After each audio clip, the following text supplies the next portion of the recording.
हाथी के दांत और गोरेलाल बर्मन के बाद। अच्छा उषा के साड़ी पहिरा हो तो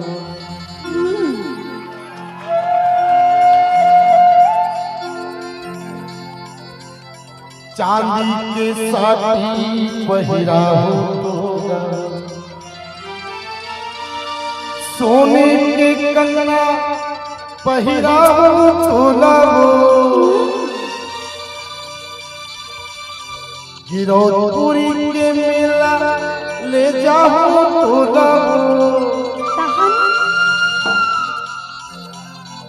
अब वहाँ झूलवा उलवा तो नहीं आएगा, लेकिन श्री नारायण तरफ है।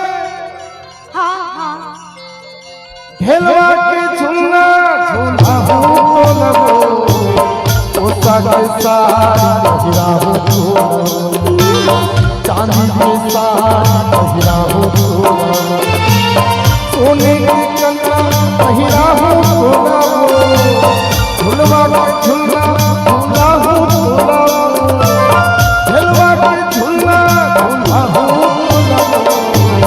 जाजा के माया जता झलमोल रे पकड़ सपना हा झलमोल तेरी रीति बोली हरवा झलमोल रे मेरी मेरी बदली बना झलमोल रे जो तेरी बगिया झलमोल उषा के साथ पहिरा हो तो चांदी के साथ पहिरा हो तो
ठीक है ना।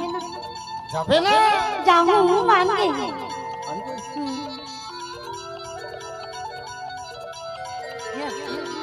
चल चलना बही